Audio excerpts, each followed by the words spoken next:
Alors, bonjour à tous, bienvenue à cette série de live qu'on fait sur Facebook. Aujourd'hui, on parle de questions et réponses, donc on va répondre à vos questions. Et je vois qu'il y a des gens qui sont déjà arrivés, là. Joanie, bonjour, Frédéric. Juste mentionner dans le chat pour être sûr que le son est bon pour tout le monde. Donc, un petit coucou, le son est bon, tout est correct. Ça serait apprécié pour être sûr que tout va bien.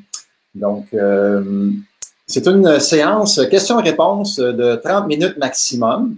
Je ne suis pas en remplacement de Jean-Philippe, mais je prends la suite, je prends la relève.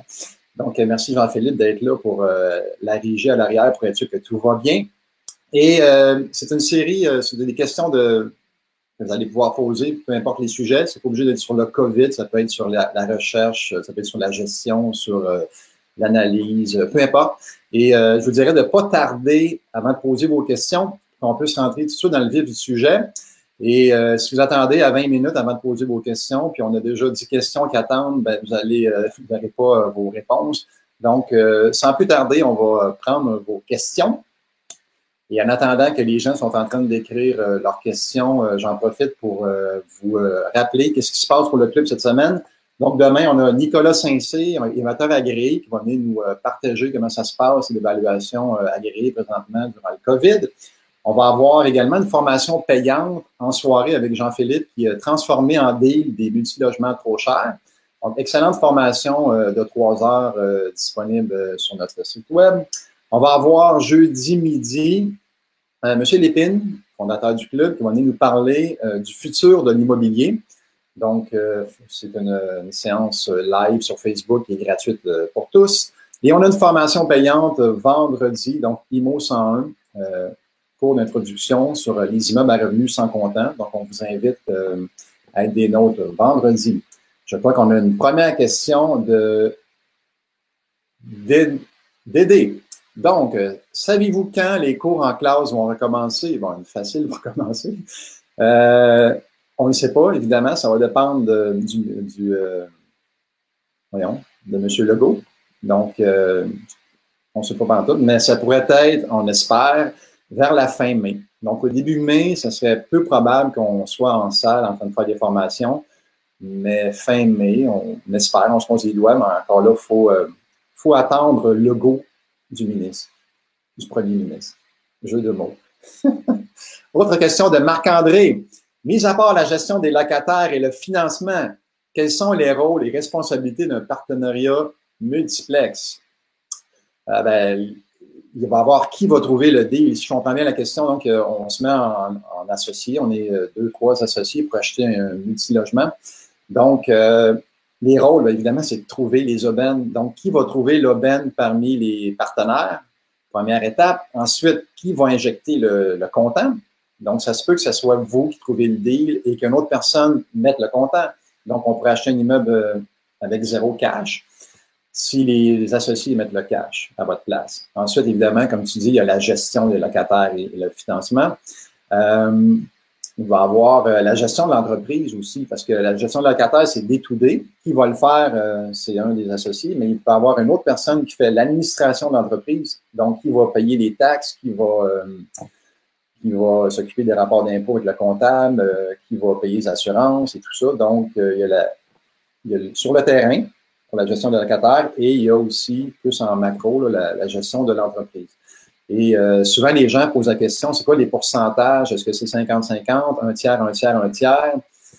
C'est très, très difficile à répondre là-dessus. Ça dépend de votre relation avec vos associés. Ça dépend qui trouve l'aubaine. Parce que celui qui trouve l'aubaine, en règle générale, il a le gros bout du bâton, comme on dit.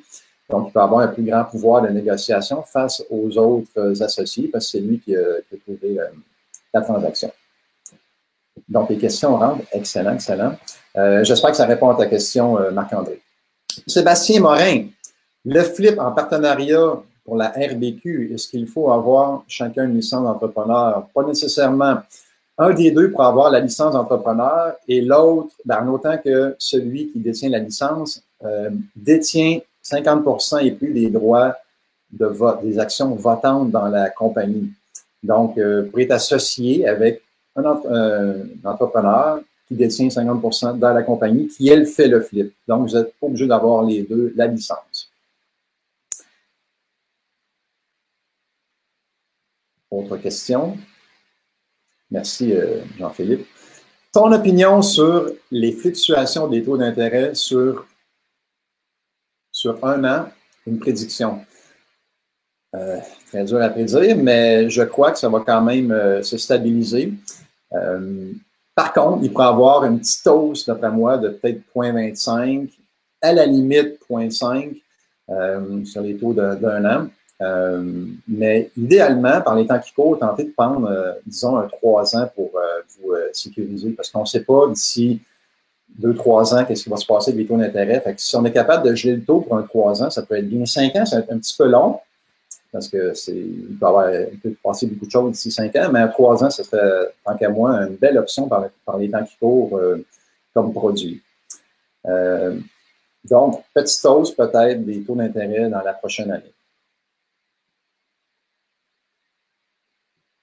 Nadine Perron, est-ce qu'en ces temps où le marché est au vendeur, pensez-vous que ce soit quand même un bon temps pour commencer à faire des flips?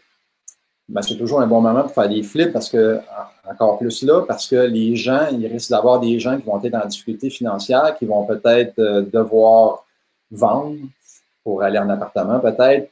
Il y en a peut-être qui vont perdre leur propriété. Donc, il va y avoir, tant qu'à moi, des vendeurs motivés.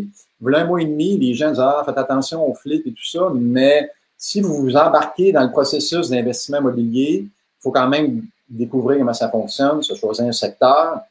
Ensuite, il faut faire analyser le secteur, faire des comparables, faire des visites, faire des offres et tout ça. Vous en avez peut-être pour 2-3 mois, 4 mois avant de trouver une belle transaction et vous allez peut-être la rénover, la remettre en vente, peut-être un autre 4, 5, 6 mois. Donc on se reporte dans 7-8 mois. D'après moi, le marché va avoir repris, dans le sens que les activités vont avoir repris. On va pouvoir aller visiter puis être dans l'action sur le terrain. Et d'après moi, on va être capable de trouver des vendeurs motivés d'ici là qui vont devoir vendre à rabais. Peut-être mettre un délai plus long pour la revendre.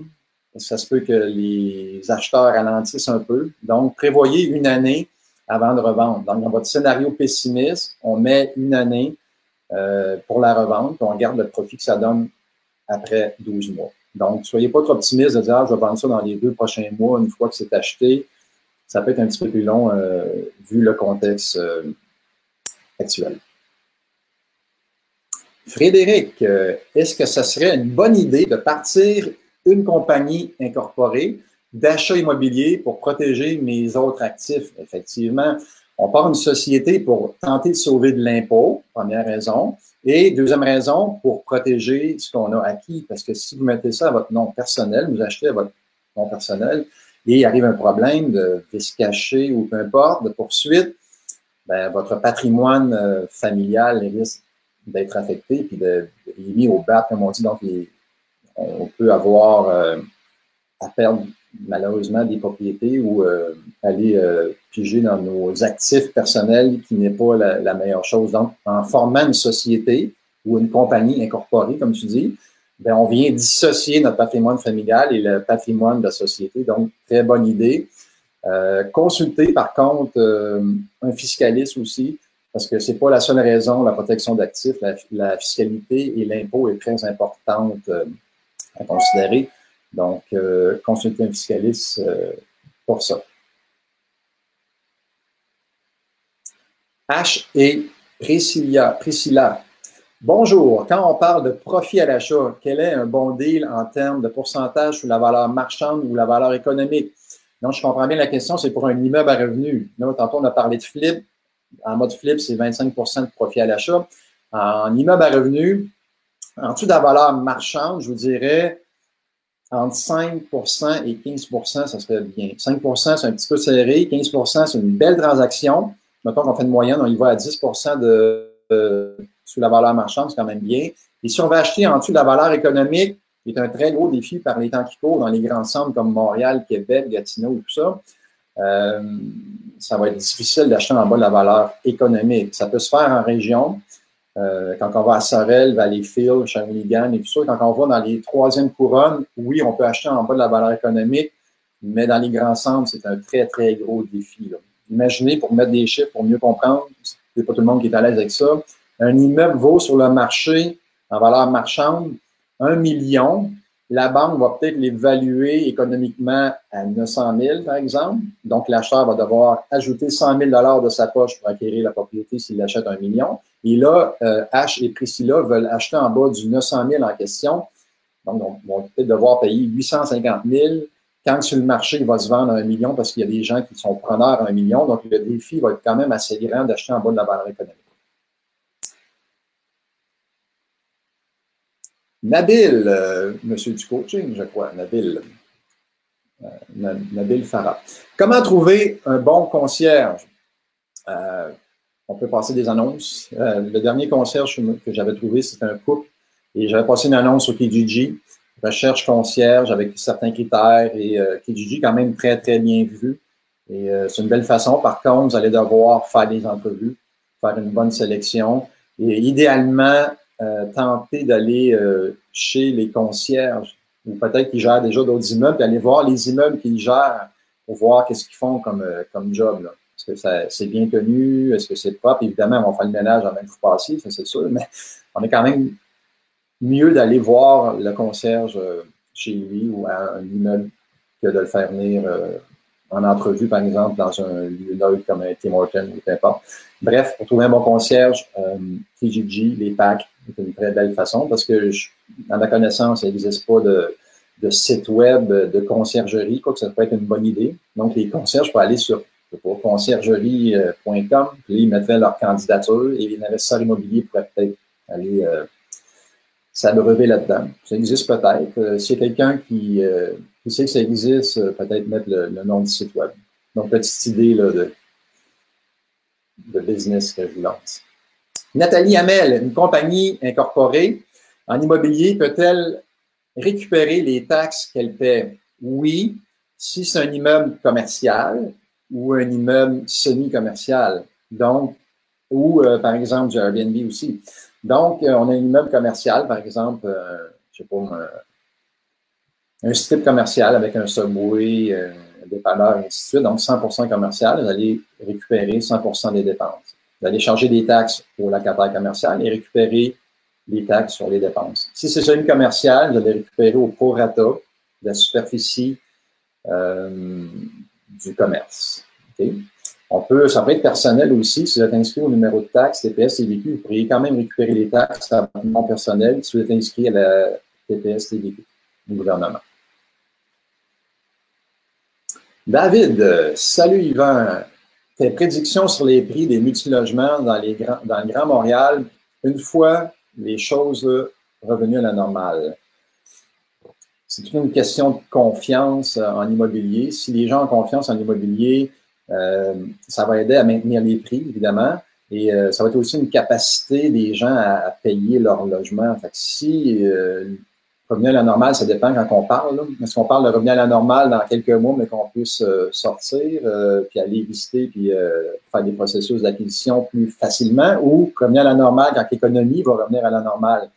C'est deux choses séparées. Fait que si l'économie prend du temps à se remettre, ça se peut qu'il y ait des gens qui ne sont pas capables de payer, qu'il y ait des taux de vacances plus élevés. Donc, ça se peut que ça fasse baisser les prix. Mais je suis quand même confiant, là, mettons, à moyen terme, je suis confiant que l'immobilier devrait bien aller. Les taux d'intérêt pourraient augmenter un peu. J'ai lu à quelques endroits que quand il y a de l'inflation, ben, les gouvernements augmentent les taux d'intérêt pour ralentir un peu. Mais je ne suis pas certain que les gens, un coup que la COVID va être passée, qu'ils vont se mettre à consommer comme ils faisaient avant. Je pense qu'il y en a beaucoup qui vont être un petit peu sur les freins, qui vont être craintifs. Fait que je ne suis pas sûr que l'économie va repartir à fond une fois que la COVID va être passée. Fait que ça risque d'être un petit peu plus lent et l'inflation ne sera pas nécessairement si élevée. Donc, je ne suis pas sûr que les taux d'intérêt vont augmenter autant que certains l'avancent. Donc, tout ça mis ensemble, je crois que ça devrait bien aller à moyen terme. Je suis confiant que l'immobilier va garder ses valeurs. Ça peut baisser un petit peu, c'est normal. Pourquoi ça va garder ses valeurs? Entre autres, parce que l'immobilier, c'est un besoin essentiel. Les gens ont besoin de se loger. Donc, ils ne pourront pas tout quitter d'un coup leur logement. Fait que, je suis confiant, personnellement. Kevin Lavoie, as-tu un bon fiscaliste à suggérer? Je pourrais te suggérer un avocat fiscaliste, peut-être qu'il est ici et qui écoute, Maître Richard D'Amour. Donc, il est fiscaliste, avocat fiscaliste et travaille en collaboration avec le club depuis 10 ans. Donc, Richard D'Amour, 514-743-3656. Richard D'Amour, 514-743-3656. Donc, Nancy Lavigne a dit justement que Richard est membre du CIQ. Et ceux qui viennent aux événements mensuels ont la chance de voir Richard faire des capsules de fiscalité à l'avant. Donc, il fait absolument un 5, 10, 15 minutes sur des sujets divers. Et on a hâte de le revoir en personne quand que le club va reprendre ses activités de réseautage. On espère bien en septembre pour le réseautage et peut-être un petit peu plus tôt pour les formations à la carte et les coachings. Charles Harvey, quel pourcentage recommandez-vous, j'imagine? Quel pourcentage recommandez-vous pour un édifice vendu sans garantie légale? J'imagine que la question, c'est si on achète sans garantie légale, on veut s'attendre à une baisse de prix, donc à un prix d'achat moins cher.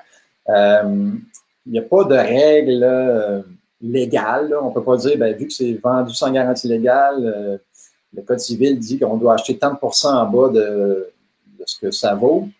Donc, mais certains parlent de 10%, mais c'est vraiment une règle du pouce. Et qu'est-ce que j'allais dire sur la garantie légale?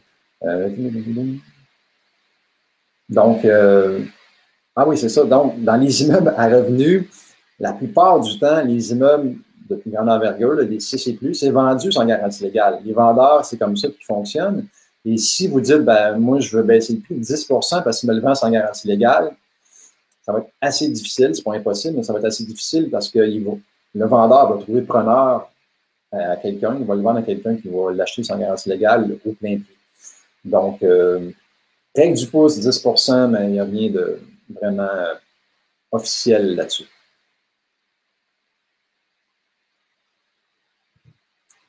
Rebonjour H et Priscilla. Quand on parle de profit à l'achat, si j'achète pour la première fois un multi-logement, devrais-je continuer à chercher quand même, même si ça prend 2, 3 ans, afin de trouver un immeuble rentable avec un profit à l'achat? Donc, si je comprends bien, tu voudrais attendre 2-3 ans avant de faire une bonne transaction. Ben, je vous dirais, moi, de rentrer dans le marché. Si ça prend 3 ans, avant de trouver une bonne transaction, ben, tu vas avoir perdu 3 ans de capitalisation de tes prêts, de ton prêt, d'un immeuble que tu aurais pu acheter. Tu vas perdre la plus-value, tu vas perdre le cash flow. Donc, je vous dirais de faire une bonne transaction sans nécessairement d'avoir la meilleure qui soit au début. Chercher de quoi de bien. Et évidemment, n'allez pas payer plus cher que le marché, ça va vous ralentir. Et de toute façon, vous allez vous rendre compte quand il va venir le temps de mettre la mise de fonds. Vous avez calculé 25 puis la banque arrive avec une mise de fonds de 40 vous allez vous rendre compte que vous avez payé trop cher par rapport à ce que ça vaut. Donc, faire un premier achat correct, petit profit à l'achat peut-être de 5 comme je disais tantôt. Vous positionnez dans le marché, profitez dans le fond de capitalisation de la plus-value pour que dans 3-4 ans, refinancer cette propriété-là et aller en acheter une autre. Donc, je vois des gens là, que je me souviens au club, quand j'ai commencé, ils attendaient d'avoir le deal parfait. Ils attendent encore. Ils attendaient que le marché descende, mais ça n'a jamais descendu. Donc, j'espère que ça répond à ta question, Priscilla et H. Rick, si je trouve un deal d'une maison unifamiliale directement avec le propriétaire, est-ce qu'il est trop tard pour aller voir mon courtier immobilier pour m'assister ensuite? Ben, c'est pas la meilleure chose à faire. Si tu as trouvé un deal avec un vendeur directement, un propriétaire, ça serait bien, dès la première rencontre, de lui dire que tu as déjà un courtier. Si tu lui as pas dit, lui, le courtier inscripteur, excuse, il n'y a pas de... OK, excusez, j'avais mal... j'étais parti dans une mauvaise direction. Il faudrait que tu dises au vendeur, le plus tôt possible que tu es assisté par un courtier. De toute façon, ton offre n'est pas faite encore. Quand tu vas faire ton offre d'achat au propriétaire, tu peux marquer dans ton offre d'achat qu'il y a un courtier qui te représente et dans le prix que tu as offert au propriétaire, ben, ça prenait en considération qu'il y avait un courtier qui avait une commission. Exemple, tu offres, je sais pas, 206 000 au vendeur de la propriété, mais tu as bonifié un petit peu ton prix parce que tu vas dire au vendeur que sur le 206 000, il y a un courtier qui va toucher une commission. Il n'est pas trop tard, mais il va l'apprendre lors de l'offre d'achat que tu vas lui faire. Donc, dans l'offre d'achat, ça va être marqué que tu as un courtier qui te représente. Ça roule avec les questions. Il n'y a pas de temps mort. Marie-Josée, est-ce qu'il y aura une autre mensuelle en ligne ce mois-ci? Oui, le 5 mai. Le 5 mai, il y a une mensuelle. On n'a pas encore les sujets tout à fait. Jean-Philippe travaille sur quelque chose qui pourrait être très original, intéressant, stimulant et excitant pour plusieurs personnes. On n'a pas encore le logo officiel, mais Jean-Philippe, il me fait des signes. Je ne sais pas ce qu'il fait. Okay. Donc, peut-être de ne pas trop en dire. Donc, le 5 mai, on a de quoi d'intéressant là, à vous proposer, en espérant que ça fonctionne de point de vue technique. Il va sûrement avoir peut-être aussi des bons coups. S'il y a des gens ici qui ont des bons coups, qui aimeraient partager en ligne, ça serait le fun. On peut prendre un petit 5 minutes, faire une tournée là, pour avoir des gens qui ont fait des belles transactions. Donc, ça serait intéressant d'avoir les immeubles que vous avez achetés récemment, puis ça a fait des bons coups, de les partager. Donc, Jean-Philippe, il disait, il espère que ça va marcher. Donc, son petit produit, ça risque d'être fort intéressant. Maxime B. Florent, ça fait longtemps que je n'ai pas vu, du coaching, si c'est le même. Si je suis un acheteur de multilogement sans expérience et que je veux acheter à 15 de mise de fonds SCHL un immeuble qui me qualifie, je cherche la suite de la question parce qu'elle était longue. OK.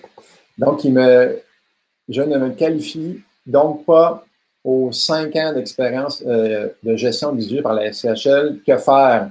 Je fais référence au live d'hier. Donc, la question, il va acheter un immeuble, 15 de mise de fonds, mais il n'y a pas ce que Mme Terrien disait hier, le 5 ans d'expérience. Ben, je pense que tes options, ce serait de t'associer avec quelqu'un qui va peut-être mettre la mise de fonds à ta place ou une partie de la mise de fonds, qui va avoir de l'expérience et peut-être donner ça à une compagnie de gestion. Fait que Maxime, tu pourrais peut-être essayé de négocier avec la SCHL, disant, ben, j'ai peut-être pas l'expérience de 5 ans, mais je vais donner ça d'une firme de gestion qui, elle, gère 600 portes depuis 10 ans, donc ça peut être une option. Je me souviens bien, François Brec avait acheté 211 portes il y a quelques années, détenait déjà un 69 logements, puis la SCHL lui avait refusé, dans le fond, la gestion de la première année, parce qu'il trouvait qu'il n'était pas apte à gérer 211 portes de plus. Pourtant, il gérait déjà un 69 logements. Il avait quand même une certaine expérience, mais pour eux, à l'époque, ils trouvaient que de 69 à 211 de plus, c'était risqué, puis ils exigeaient d'avoir une compagnie de gestion de la première année. Donc, ça peut être une façon de contourner le fait que tu n'as pas 5 ans d'expérience. François Bois, il est là?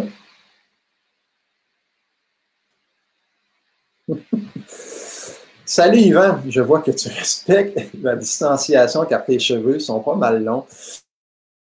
Mais c'est encore beau bonhomme. Merci, merci. Effectivement, j'ai les cheveux longs, mais je pense qu'on est tous comme ça. Philippe, ça ne paraît pas, lui, on ne le voyait pas, là, mais dans les autres lives, il y a toujours des cheveux longs. Marc-André Lachance, est-ce que le cours sur les partenariats va être disponible pour la formation en ligne? On travaille là-dessus. La directrice des opérations a contacté Richard là, pour voir s'il serait disponible d'ici les 2-3 prochaines semaines. Si Richard est là, il pourrait peut-être confirmer sa participation. D'ici 2-3 semaines, on va avoir un cours en ligne en espérant que Richard n'est pas trop débordé durant la COVID.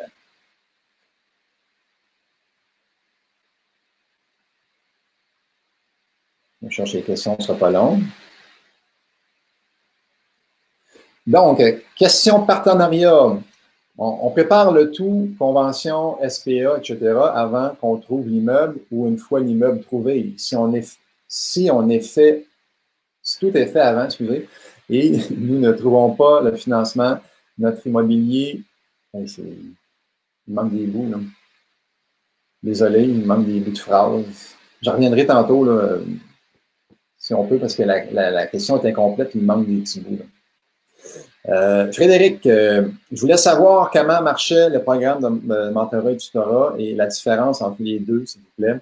C'est la même chose, dans le fond, coaching, programme et mentorat. Donc, on fait un coaching en salle et mentorat et tutorat au téléphone. Donc, mentorat et tutorat, pour nous, c'est la même chose. Ça se fait au téléphone, personnalisé avec les gens du coaching qui viennent prendre des formations en salle. Donc, vous avez le droit à 5 heures durant le coaching. Je ne veux pas trop parler du coaching. Je suis plus question-réponse sur les techniques. Donc, mentorat, tutorat, c'est de l'accompagnement privé, personnalisé au téléphone. RIMA, combien de propriétés par corporation? Encore là, c'est le fiscaliste qui va vous dire ça. Peut-être, selon votre situation, ce serait une compagnie, un immeuble, qui n'est pas nécessairement l'idéal d'un point de vue gestion et de frais financiers annuels, mais ça peut être une option. Encore là, ça dépend. Si vous avez des associés différents à chaque transaction, bien, ça se peut que vous allez devoir former une compagnie à chacune des transactions, mais si vous êtes toute seule, puis votre but n'est pas de revendre les propriétés, vous les gardez vraiment à long terme, peut-être qu'une seule société ferait l'affaire. Donc, il faut consulter pour être sûr que ce que vous faites, c'est vraiment bien aligné selon vos objectifs et selon votre situation actuelle. Donc, on revient à Richard Damour ou d'autres fiscalistes de votre choix que vous trouvez compétents en immobilier. Parce que les fiscalistes qui font de la TPS, ils ont chacun leur spécialité. Richard est là pour des stratégies fiscales pour sauver de l'impôt. Donc, Martin, en région, on fait moins de gains en capital, mais plus de cash flow. De quelle façon on peut accélérer nos achats car les refinancements sont moins rapides?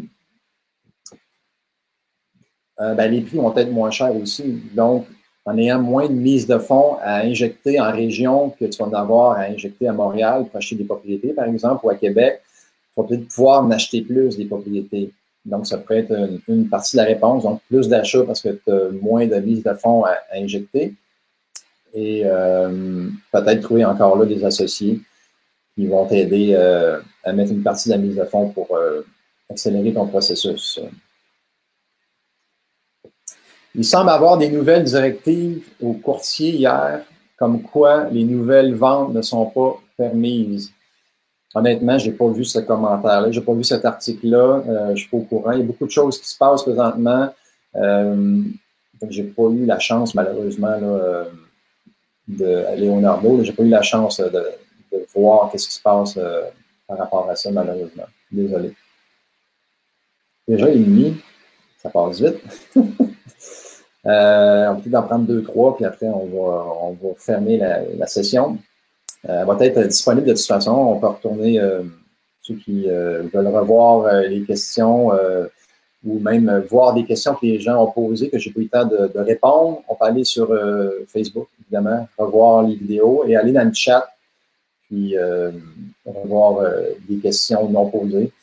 On va garder en banque en passant pour la prochaine questions et réponses. Une prochaine section, prochaine session de questions et réponses avec Jean-Philippe, je crois, lundi prochain. Si je n'ai pas eu le temps de répondre aux questions ici, ben, il va prendre la relève avec les questions non répondues. Donc, Randy, bonjour. J'allais louer un local commercial, 5 000 $ par mois avant le confinement. J'ai dû tout mettre en stand-by à cause du COVID-19. Disons, au mois de mai, on loue et on ouvre. Pourrais-je baisser le prix pour quelques mois? Vous trouvez quel genre d'entente, car l'économie n'est pas pareille? Tu pourrais donner des mois gratuits peut-être.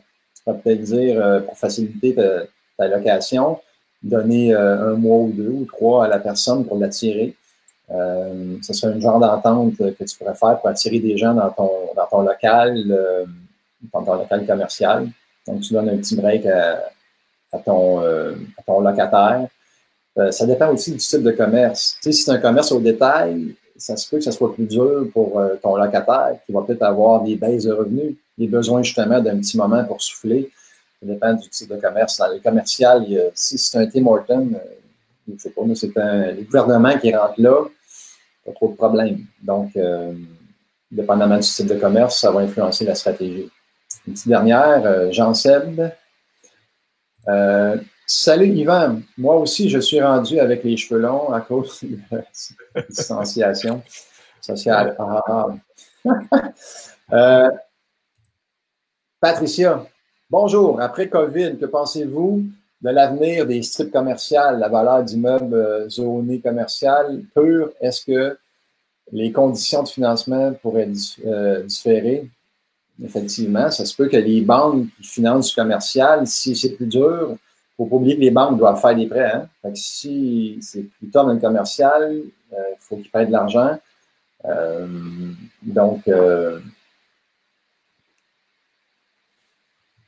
Ouais, les conditions de financement pourraient changer. Donc, peut-être que les banques pourraient être plus flexibles. Peut-être qu'ils vont baisser leur taux un petit peu, peut-être moins gourmandes. Est-ce qu'ils vont être capables de jouer avec l'amortissement pour favoriser du financement? Très difficile de répondre à ça. On va voir avec la reprise à la fin du COVID comment ça va se passer. Puis les banques vont s'ajuster. Je peux vous dire ça, puis dans 4 mois, ça va être complètement différent. Ça va être une question de reprise économique. Là. Donc, déjà, midi 33, ça passe très vite. On pourrait en défiler comme ça pendant des heures et des heures, c'est sûr. On espère que vous avez aimé la séance, que votre rapport qualité-prix est excellent. Donc, on se revoit demain midi avec Nicolas Saint-Cyr pour l'évaluation agréée. Formation demain soir avec Jean-Philippe sur transformer en deal des multilogements trop chers. Et manquez pas jeudi, je vais avoir M. Lépine en entrevue qui va venir nous parler du futur de l'immobilier. Il va être accompagné de Martin Prescott, qui est le directeur commercial au Canada pour une compagnie qui s'appelle 2030 et il est spécialiste en technologie également. Évidemment, on ne couvrira pas 10 sujets de technologie, mais on va se concentrer sur la blockchain en immobilier, tellement que ça va venir bouleverser, dans le fond, la façon qu'on fait les choses. Beaucoup d'intervenants vont être impactés là-dedans. Et à ne pas mélanger, s'il vous plaît, avec la crypto-monnaie. La crypto-monnaie fait appel au blockchain, mais la blockchain, c'est au-delà de la crypto-monnaie, surtout avec les smart contracts. Donc, je j'en dis pas plus. Je ne vais pas voler des punchs à M. Lépine et à Martin. Bref, soyez là jeudi midi à ne pas manquer, et le cours d'IMO 101 pour ceux qui ne l'ont pas suivi vendredi. Donc, merci beaucoup à tous. On se revoit dans un autre live. Et sinon, gardez le moral. J'espère que votre immobilier va bien. Et à bientôt. Bye.